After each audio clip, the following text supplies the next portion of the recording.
Donc aujourd'hui je vais vous présenter comment installer une nouvelle distribution Linux Magia 3. Donc la prochaine devrait sortir je pense en 2014. En attendant, Magia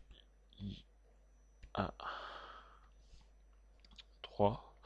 Donc par défaut il vous reconnaît bien que c'est Linux. Il reconnaît que c'est Mandriva parce que le Magia est des dérivés de Mandriva. Par contre, moi ici je vais passer en version 64 bits. Car l'ISO que j'ai récupéré c'est l'ISO 64. Donc on va faire suivant. Donc là on va passer à 2 Go. On va créer un disque virtuel suivant. Allez, on va le mettre à 10 Go. Donc ensuite, on va dans stockage. On sélectionne le lecteur de CD et on va chercher l'ISO qu'on a préalablement téléchargé sur magia.org. Donc par défaut, je vais vous montrer la page sur laquelle vous allez arriver, c'est le plus simple. Vous arriverez ici, donc après, vous cliquez sur téléchargement et ici vous avez tous les sources nécessaires. Donc vous avez les DVD d'installation, les live CD et pour installer via le réseau. Alors ici, moi j'ai téléchargé le DVD en 64 bits. Alors après, soit vous téléchargez directement par internet, soit vous utilisez un client BitTorrent. Donc maintenant on va refermer Firefox, on fait OK et on va démarrer la machine. Donc à partir de maintenant, l'installation, qu'elle soit sur une machine physique ou une machine virtuelle, sera la même.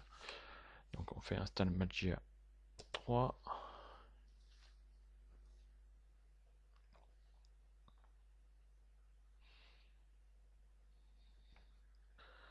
Donc il va détecter tout le matériel. Donc en fonction des machines, cette étape sera plus ou moins longue. Pareil pour l'installation, l'installation va varier suivant la puissance de votre machine.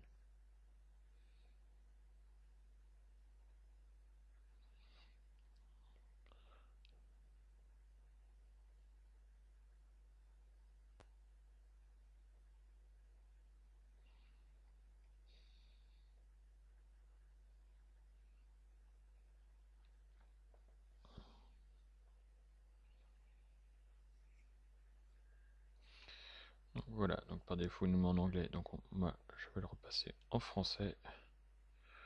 On fait next. On accepte la licence. On fait suivant. Donc là il nous installe les pilotes.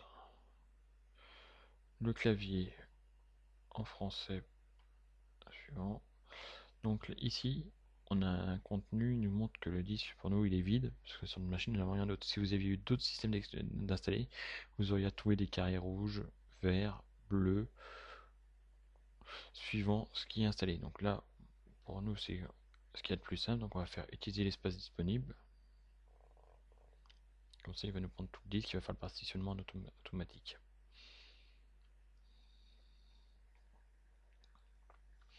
Voilà. Alors, donc ici, moi je mets aucun, je fais tout ce qui est mis à jour, je le ferai après.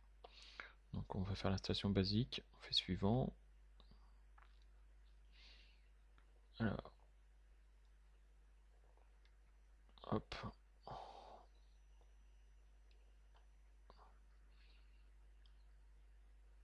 Donc là il va nous chercher les packages d'installation.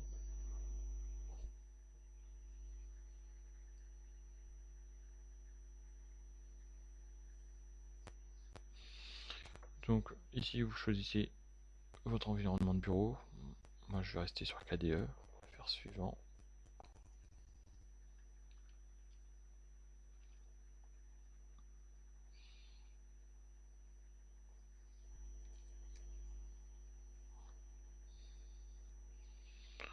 Donc là il ne nous reste plus qu'à attendre. Alors si vous voulez, on peut cliquer sur détail. Donc là vous voyez, vous avez tout ce qui se passe, toutes les instructions qui sont passées, tout ce qu'il est en train d'installer. Donc personnellement, je préfère avoir un petit écran comme ça. Je trouve ça plus joli.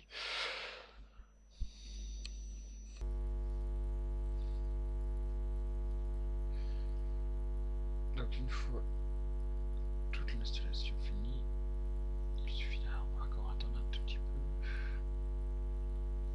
Voilà. Donc le mot de passe route.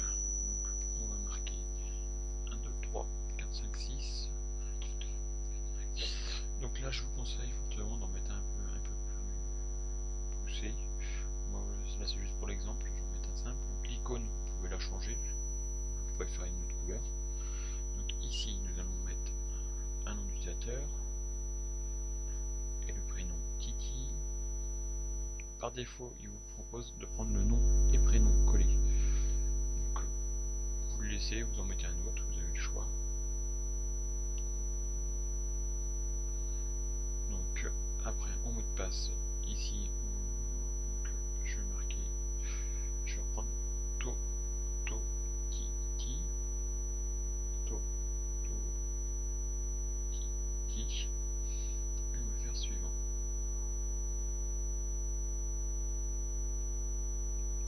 Alors, suivant.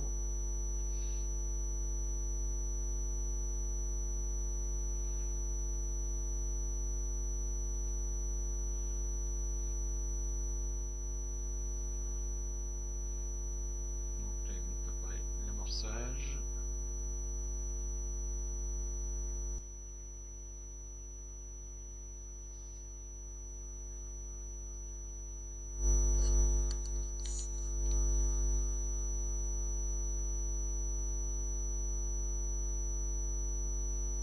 Donc une fois le secteur massage fini, donc là vous pouvez sélectionner votre pilote d'écran. Donc par défaut, moi je vais rester sur sur le plug and play. Alors la configuration matérielle, on ne va pas y toucher. On va faire l'installation de base, donc les services j'en laisse toujours 16 sur 21. On fait suivant. Donc là, donc il me demande si je vais faire la mise à jour maintenant. Je fais non. Donc faire oui, ça va juste rajouter un peu de temps pour finaliser l'installation. Alors, moi je préfère généralement finir mon installation et après refaire les mises à jour dans la foulée.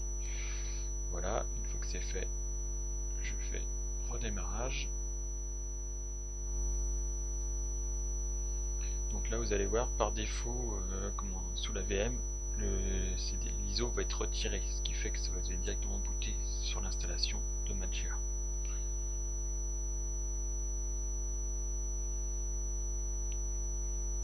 Donc si vous avez une machine physique, bien sûr, il faudra bien retirer. Donc amorcer Magia.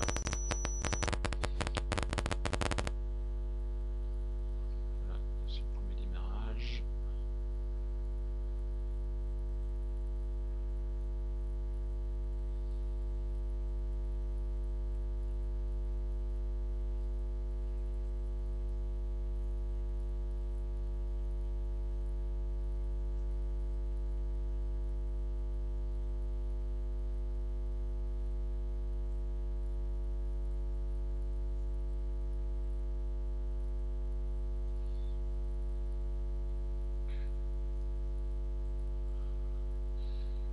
Donc on voit le pointeur de souris qui a changé avec le petit cercle rond pour Magia.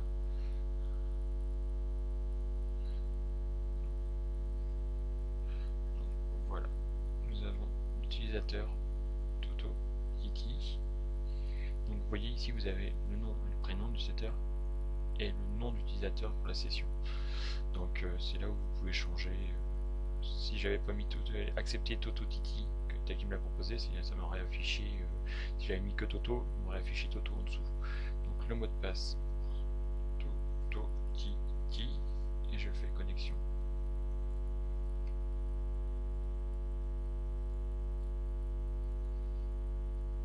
Donc là nous allons arriver sur le bureau KDE. C'est l'environnement graphique qu'on a choisi lors de l'installation.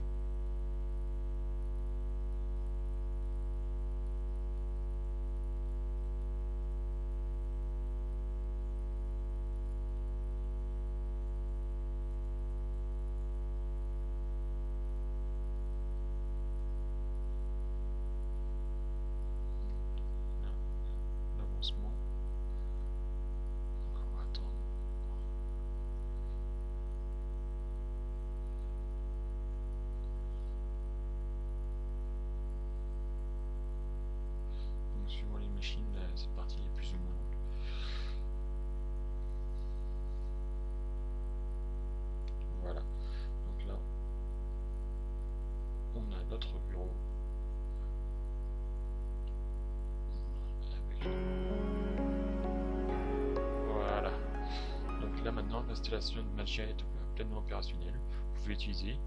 Donc dans une prochaine vidéo je vais vous montrer comment faire des mises à jour.